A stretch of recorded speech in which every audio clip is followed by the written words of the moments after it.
అస్మద్గురుభ్యో నమ. కులగోత్రముల తడవక పలువురకున్ విద్య గరపి పండిత కౌలం సలిపిన మతి వాచస్మతిన్ కలనేని రంగార్యు మరువగా తరమగున. న జానామి శబ్దం న జానామి చార్థం న జానామి పద్యం న జానామి గద్యం శ్రీరంగేశ దేశికో హృది ద్యోతతే మే ముఖాన్నిస్సరతే గిరశ్చాపి చిత్రం. భగవద్బంధులరా, కాల సంకీర్తన దేనికి అన్నదాన్ని మనం మాట్లాడుకుంటూ, సంవత్సర రూపం అంతా కూడా భగవంతుడే, అందుకనే ఉగాదిని ప్రత్యేకించి మనం జరుపుకుంటామని చెప్తూ, పంచారే చక్రే పరివర్తమానే తస్మిన్ ఆతస్థు భువనాని విశ్వ అస్య తస్య న అక్షః తప్యతే భూరిభారః సనాదేవ నశీర్యతే సనాభిః.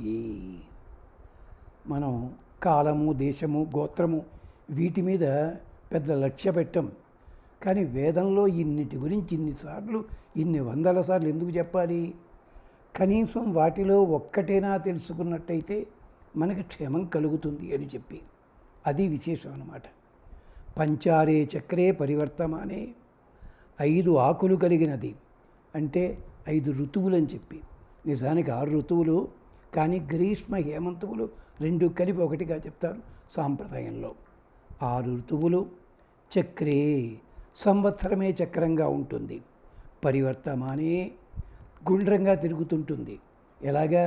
సంవత్సరోసి పరివత్సరోసి ఇడావత్సరోసి ఇదువత్సరోసి ఇద్వత్సరోసి, ఇలాగా తిరుగుతూ ఉంటాయి. మాటికి అవే సంవత్సరాలు వస్తూనే ఉంటాయి. తస్మిన్ విశ్వాభువనాని ఆతస్థు, వాటి లోపలే సకల జీవరాశులు గుండ్రంగా తిరుగుతూనే ఉంటాయి, వాటిలోనే పరిభ్రమిస్తూ ఉంటాయి.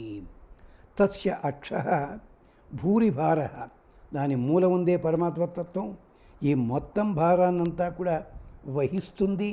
ఎప్పుడూ ముసలిది కాదు, నాశనం కాదు.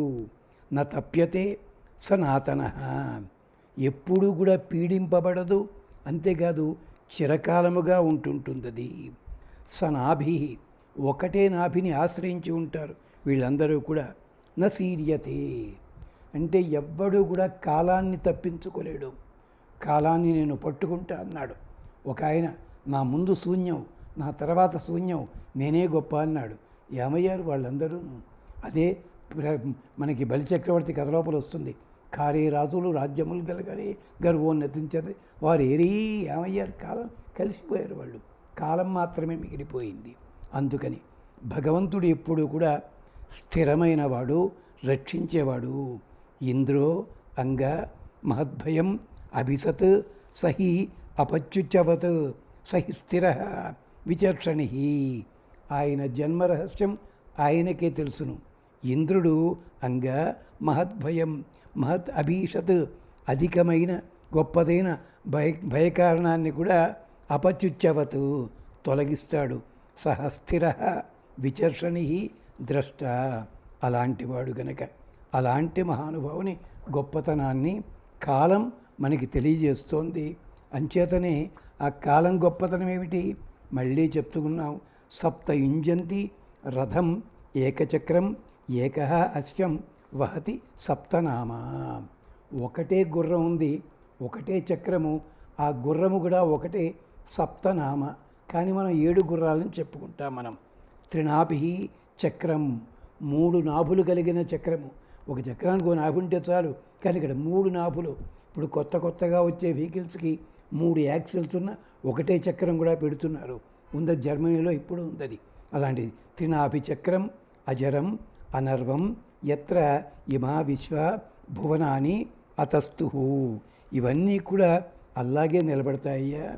ఏకచక్రం, 3 చక్రాలు ఒకేలాంటివి గనక అది ఏకచక్రం అన్నారు. రథం, సూర్య సంబంధమైన రథము అది. సప్తయుంజంతి, 7 గుర్రాలు పూంచుతారు, కానీ ఉన్నది ఒకటే గుర్రం. 7 గుర్రాలుగా 7 భావనలతో ఉంటుంది. అంచేత అలాగా. అందుకని అహోరాత్రుల నిర్వహణ కోసం అని చెప్పి ఏకః అశ్వః సప్తనామ, దాని పేరే సప్త అనే పేరు. సప్తి అంటే వాయువు ఒక్కడే, వాయువే 7 రూపాల్లో ఉండి సూర్యుని నడిపిస్తుంటాడు అంటుంది వేదం. అంతరిక్షంలో ఉండి ఏకచక్రం ఎందుకు? ఎలాగా? త్రివలయం, 3 వలయాలతో కూడిన స్థితి. 3 వలయాలతో, ఒక వలయం ఉంటే చాలు, ఒకటే రిమ్, కానీ 3 రిమ్స్ ఉన్నాయి ఇంకా గట్టిగా ఉండడం కోసం. అజరం అంటే ముసలితనం లేదు, మరణము లేదు. అనర్హం, అనర్వం, అది ఎప్పుడు నాశనం కాదు. 3 రిమ్ములు ఉన్నాయి కదా అని ఒకటి పోతే ఇంకోటి కదా అని కాదు, అది 3 నాశనం కానివి. ఎత్ర ఇమా విశ్వ భువన, ఎక్కడైతే ఈ సకల భూతములన్నీ కూడా నివసించి ఉంటాయో అధితస్థు, అలాంటిది 7 రకాల రశ్ములు, 7 రకాల కార్యాలు, విలక్షణములు, 6 ఋతువులు, ఒక సాధారణ ఋతువు, అలాగే 2 నెలలు, అలాగే 6 అర్ధమాసాలు, అలాగే పద్ధతి లోపల అధిక మాసం ఒకటి, ఇలాగా వీటన్నిటినీ విభాగించుకుని నడిపిస్తోంది ఈ కాలము. అందుకని గ్రీష్మ, హేమంత, వర్ష ఋతువులు 3 కాలములంటే భూత భవిష్యత్ వర్తమాన కాలములని చెప్పి అలాంటివి. అలాగే రాత్రింబగళ్ళు 365 రోజులు విశేషం కూడా చెప్తారు. ద్వాదశారం నహి తజ్జరాయ వర్చం చక్రం పరిజ్యాం ఋతస్య ఆ పుత్రాగ్నే మిథునాసో అత్ర సప్తశతాని వింశతిశ్చ అస్తు. కాలం అనేసరికి ఇంత గొడవ ఉంటుందని నేను అనకండి. ఇంత ఉంది గనుకనే ఇక్కడ సంకల్పంలో దేశకాల గోత్రములు చెప్పి తీరాలి. కాలాన్ని తలుచుకోవాలి. పంచాంగం అంటే కేవలం డేట్లు చూసుకోవడానికి కాదు, అంతకైతే క్యాలెండర్ సరిపోతుంది కదా, క్యాలిక్యులేటర్ చెప్పుకునే అంతే. కానీ ఇవన్నీ దేనికి? ఇంత ఫలితం ఉందని చెప్పడానికి. దానికోసమే. ఇది మాలాంటి వాళ్ళు చెప్తే వినరు, పీఠాధిపతులు చెప్తే మాత్రం వింటారు మీరంతా కూడా. ఇది విషయాన్ని అందించడం కోసం. వాళ్ళకేమో ఇలాంటి టైములు ఉండవు చెప్పడానికి. అది ఋతువులు. ఆదిత్యుడు, ఆ ఆదిత్యుని యొక్క ఉదకములో ఉండే సత్యాసత్యములన్నీ చక్రం, ఈ మండలం అనే పేరు కలిగిన చక్రంలో నడుస్తుంటుంది. సూర్యుడు లోపలే అగ్ని, సూర్యుడి లోపలే వాయువు, సూర్యుడి లోపలే జలము ఉన్నాయి. అంతేకాదు సూర్యుని లోపల విష్ణువు, సూర్యుని లోపల శివుడు, సూర్యుని లోపల సూర్యుడు. ఇది మనకు పురాణాలు చెప్తున్నాయి. అలాంటివాడు జ్యాం పరి అంతరిక్షంలో వర్తతి, తిరుగుతుంటుంది. ఎలాగా? ద్వాదశారం మేషము ఇత్యాదులుగా ఉన్నది, లేదా మాసములు కానీ ఇవన్నీ కూడా ఆకులు అన్నమాట. రాసులు మాసములు అవైనా సరే. అలాగా తత్ చక్రం నహి జరాయ, నాశనము కానే కాదది. అగ్నే, ఓ అగ్ని, సూర్యుని లోపల ఉంటావు నువ్వు. అగ్ని కూడా 3 స్థానాల్లో ఉంటావు. అత్ర నీ చక్రంలో మిథునాస, అన్నీ కూడా స్త్రీ పురుష భావంతో, ఇది ఉంటే అది ఉండాలి, అది ఉంటే ఇది ఉండాలి, అలా విడిపెట్టడానికి వీలు లేని స్థితి లోపల రాత్రింబగళ్ళని కలిసి ఉండి పరస్పరము మిథున భావంతో ఉండి సప్తశతాని వింశతిశ్చ పుత్ర, రాత్రింబగళ్ళు పుత్రుల వల్ల ఉత్పాదించబడిన వాళ్ళు ప్రాణుల దుఃఖాన్ని తొలగించడం కోసం అని చెప్పి 360 రోజులు ఇవన్నీ ఉండడము. ఈ కాలచక్ర వర్ణన మళ్ళీ చెప్తుంది వేదమే. ద్వాదశ ప్రథయ అంటే 12 పరిధులున్నాయి, 12 నెలలు. చక్రం ఏకం, అద్వితీయమైన చక్రం ఇది, అదే సంవత్సర చక్రము. 3 నభ్యాని, 3 ఫలకాలున్నాయి. ఏమిటి? గ్రీష్మ, హేమంత, వర్షములు. ఈ 3 కూడా 3 ఫలకములు, అంటే 3 భాగములు. దానికి సూర్యరథ చక్రానికి మనకి 12 సంధులు, 3 నాభులు ఉన్నాయి. ఉతత్ చికేత, ఎవరికండి రహస్యం తెలిసేది? ఎవళ్ళు చెప్పగలరు? ఒక్కొక్కడు ఒక్కొక్కలా చెప్పుకుంటూ వెళతాడు. తస్మిన్ సాకం, ఆ చక్రంతో కూడిన శంఖ న శంకుల వలె 360 360 అద్భుతమైన రోజులు ఉన్నాయి దాంట్లోనూ. చలాచలాసహ, అవన్నీ కూడా కదిలే స్వభావం కలిగి ఉన్నవి. అలాంటివన్నీ కూడా ఉంటాయి ఎక్కడ. అలాంటి కాలచక్రవర్తన ఎవరండి చెప్పగలము అంటే మనలో స్వామి అలాగే ఉంటాడు, కాలస్వరూపంలోనే. అందుకని ఆ మహానుభావుణ్ణి మనం ధ్యానించాలి. అందుకనే ఉదయం పూటే ఎందుకు అంటే కాలానికి ఉన్న గొప్పతనం అది. స్వాహాకారంతో అన్ని రకాల అపచారాలు కూడా తొలగిపోవాలి అని చెప్పడం కోసమే ఇది విశేషం అన్నమాట. యజుస్సమేత చెప్తుంది, ఉదయాన్నే నువ్వు చేస్తున్నావు పూజ అన్నట్టయితే ఆ పూజలో యాగంలా చెయ్యకపోయినా నీకు తెలియకుండా మంచి జరుగుతోంది. స్వాహ ప్రాణేభ్య స్వాధిపతికేభ్య పృథివ్యై స్వాహ అంతరిక్షాయ స్వాహ వాయవే స్వాహ దివే స్వాహ సూర్యాయ స్వాహ. ప్రాణుల కోసం, అంతేకాదు నీతో ప్రాణాన్ని కట్టిపెట్టేలాంటి గ్రంథుల కోసము, పృథివీ కోసం, అంతరిక్షం కోసం, వాయువు కోసం, పగటి కోసం, సూర్యుడి కోసం మేము ధ్యానం చేస్తున్నాం. అందుకనే ఉదయం పూటే మేము ఈ కార్యక్రమం చేస్తున్నాము. దిగ్భ్య స్వాహ చంద్రాయ స్వాహ నక్షత్రేభ్య అభ్య స్వాహ వరుణాయ నాభ్యై స్వాహ పూతాయ. వీటన్నిటికీ నాభులు అంటే ప్రధాన లక్ష్యం ఉందో అవి పూతాయ పవిత్రత కోసం. ఇవన్నీ కూడా పదాలకు అర్థాలు మీకు తెలుసును. వాచే స్వాహ ప్రాణాయ స్వాహ ప్రాణాయ స్వాహ అపానాయ స్వాహ చక్షుషే శ్రోత్రాయ. అన్నీ కూడా మంచి జరగాలి మాకు. దానికోసం మనసః కామమాకూతిం వాచః సత్యమసీయ పశూనాం రూపం అన్నస్య రసః యశశ శ్రీః శ్రేయతాం మయి స్వాహ. ఇలా ఉదయాన్నే చేస్తున్న కారణం చేత మనస్సులో ఉన్నటువంటి కోరిక లక్షణము అన్నీ కూడా పొందుదుముగాక. సత్యమసీయ, మేము సత్యస్వరూపాన్ని పొందాలి.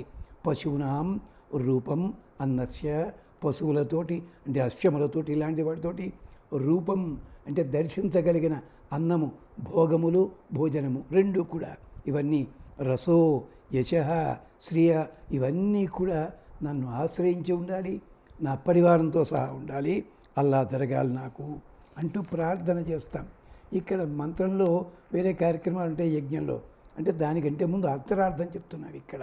అంతేకాదు సవిత ప్రథమేహన్, మొట్టమొదటి భాగంలో సవిత నన్ను రక్షించాలి. అగ్ని ద్వితీయే, వాయు తృతీయ, ఆదిత్య చతుర్థే, చంద్రమా పంచ. అంటే 5 స్థానాల లోపల వీళ్ళు నన్ను రక్షించాలి. ఋతువు షష్ఠే మరుత, సప్తమే బృహస్పతి, అష్టమే మిత్రో, నవమే వరుణో, దశమే ఇంద్ర, ఏకాదశే విశ్వేదేవ, ద్వాదశే. మొత్తం 12 రోజులు 12 భాగాల్లో వీళ్ళందరూ కూడా నన్ను రక్షించాలి. ఎప్పుడూ కూడా అగ్ని రక్షించాలి. సూర్యుడు లోపల ఉంటాడు కదా, ఉదయాగా మొత్తం ఉంటాడు ఆయన. అందుకనే దీపం కూడా వెలిగిస్తుంటాం. ఎట్లాగా ఉగ్రశ్చ భీమశ్చ ధ్వాంతశ్చ ధునిశ్చ స్వాహ సాస్వహాశ్చ అభియుగ్వాచ విక్షిప స్వాహ. ఇవన్నీ కూడా సప్త మరుత్తులకి అలాగే సప్త కీలలకి కూడా ప్రార్థన చేస్తున్నాం. అంచేత శరీరంలో ఉన్న అంగ ప్రత్యంగాలన్నిటితోటి కూడా ఆరాధన చేయడం కోసమే ఉదయం పూట అగ్నిం హృదయేన, అశనిం హృదయాగ్రేణ, పశుపతిం కృత్స్న హృదయేన, భవం యుక్మా, శర్వం మత్సర్వం అత స్నాభ్యాం, ఈశానం మన్యునా, మహాదేవ అంతః పర్శవేన ఉగ్రం దేవం వనిష్ఠన, వశిష్ఠ హను శృంగీని కోశాభ్యాం. ఇది కూడా అంగ ప్రత్యంగములతోటి దేవతారాధన చేయడమే ప్రధానము. అందుకని అడుగుతున్నాం, ఉదయాన్నే మేము పూజ చేయడానికి ఇది కారణము. అంచేత బాబు మాకు రక్షణ కలిగించు, రక్షణ కలిగించి క్షేమాన్ని కలిగించవయ్యా భగవంతుడా అని ప్రార్థన చేయడం. అందుకోసమని చెప్పి ఉదయాన్నే పూజ చేయడంలో అంతరార్థం అన్నమాట. అంతేనా? ఇంతకుముందు చెప్పుకున్నాం కదా, అష్టౌవ్యక్షత కకుభ పృథివ్యాం 3 ధన్వయోజన సప్త సింధూన్, ఇదంతా చెప్పుకున్నాం. 8 దిక్కులు ప్రకాశింపజేశాడు పరమాత్మ. దివి భువి అంతరిక్షం 7 నదులు, ఇలాగే జనాలందరినీ కూడా రక్షించాడు మహానుభావుడు. అలాంటి వాడు మన రోగములన్నీ కూడా తొలగించాలి. ఆదిత్యో వై తేజ బలం యశ చక్షు శ్రోత్రం ఆత్మా మనః మన్యు మమ మృత్యు మిత్ర వాయు. ఒక్క సూర్య ఆరాధన ఉదయం పూటే చేస్తే ఎన్ని ప్రయోజనాలు ఉన్నాయో చెప్తోంది ఇక్కడ. 31 రూపాలున్నాయి. ఆదిత్యో వై తేజ, బలం, యశ, చక్షు, శ్రోత్రం, ఆత్మ, మనః, మన్యు అంటే కోపము, మను అంటే నేర్పరితనము, ఆకాశ, ప్రేణ, లోకపాల, కహ, కిం, కహ అంటే అంటే ప్రజాపతి, అనిర్వచనీయమైన వాడు, సుఖమైనవాడు, తత్ సత్యం, అమృత, జీవ, విశ్వ, కతమ అత్యంత సుఖాన్ని ఇచ్చే మహానుభావుడు, స్వయంభూ బ్రహ్మ, ఏతత్ అమృత ఇతడే అమృతము, ఏతత్ ఏష పురుష, ఏష భూతానాం అధిపతి, బ్రహ్మణ సాయుజ్యం అలాంటి మోక్షాన్ని ప్రసాదించేవాడు, సలోకతాం ఏవ తన లోకాన్ని ఇచ్చేవాడు, దేవానాం సాయుజ్యం దేవతలతో కలిపేసేవాడు, సాక్షితం సమాన లోకతాం ఆప్నోతి య ఏవం వేద. ఇదంతా తెలుసుకున్నవాడు ఆ లోకములు చేరగలడు, ఆ పరమాత్మని సేవించగలడు, రక్షించగలడు కూడాను. అలాంటివాడు, అలాంటి పరమాత్మని మనం ఉదయం పూటే ధ్యానం చెయ్యాలి. అదే మనకి వేదం కూడా ఇంకో చోట చెప్తుంది. ఋగ్వేదం ఉదుత్యం జాతవేదసం దేవం వహంతి కేతవ దృశ్యే విశ్వాయ సూర్యం. ఉదయాన్నే నిద్రలేద్దాం, ముఖం కడుక్కుంటూ ఉండగా సూర్యుడి గదిదాకా ముఖం కడుక్కోవడం కాదు, సూర్యోదయం అవుతూ ఉండగానే ముఖం కడుక్కోవడం పూర్తి చేయాలి. స్వామిని సేవించుకుందాం. సూర్య దర్శనం చేయిస్తున్నాయి గుర్రాలు, కిరణాలు. ఎవరెవరికి ఎంతెంత అవసరమో అంత ఇస్తాయి. కిరణములంటే అర్థమవుతాయి అన్నమాట. కిరాణా స్టోర్స్ అంటావే, అంటే వాడికి 100 రూపాయల వస్తువు ఇస్తాడు, 10 రూపాయల వస్తువు కూడా ఇవ్వగలడు వాడు. అలాంటిది. అంచేత ఆ కిరణములు మనకి రక్షణ కలిగిస్తాయి. కేతవ కాంతులవి. తం జాతవేదసం ఆ ప్రసిద్ధుడైన సూర్యుణ్ణి, అగ్నిదేవుణ్ణి, ప్రేరకుణ్ణి, ఆదిత్యుని విశ్వాయ దృశే సకల ప్రపంచ దర్శనం కోసం అని చెప్పి మన అట్టే పెట్టి రక్షిస్తున్నాయి. ఉద్వహంతి ఊర్ధ్వలోకం దాకా తీసుకుని వస్తున్నాయి. ఆ కిరణములన్నీ కూడా మనని రక్షించుగాక. అంతేకాదు ఆయన మన కోసం కిందకి వస్తున్నాడు. పుడమే ఏనుగు మీద పొలైనుండి ఒకటే, అది కడిగి శునకం మీద కావినండి ఒకటే. తక్కువ చేయకండి. న్యక్వాత అవవాతి పైనుంచి కిందకి వాయువు దిగొస్తున్నాడు అంటే తక్కువవాడు అనుకుంటావా? ప్రమాదము. న్యక్తపతి సూర్య పైనుంచి కిందకు వచ్చి తప్పింపజేస్తున్నాడు, తక్కువగా చూడకండి. అలాంటివి తలుచుకుంటే నీచీనం అజ్ఞాదుహే ఆవు కూడా పాలు కిందకే స్రవిస్తోంది. ఎందుకని? న్యక్ భవతు తేరప. ఈ సూర్యుణ్ణి, ఈ అగ్నిని, ఈ ఆవుని తలుచుకుంటే నీలో ఉన్న పాపాలన్నీ తొలగిపోతాయి. అందుకని ఉదయాన్నే ఆరాధన చెయ్యి. దానికోసమే ఈ కాలాన్ని మనం ప్రార్థన చేయడము అని చెప్తూ ప్రస్తుతానికి సెలవు తీసుకుందాం. మళ్ళీ కలుద్దాం. స్వస్తి.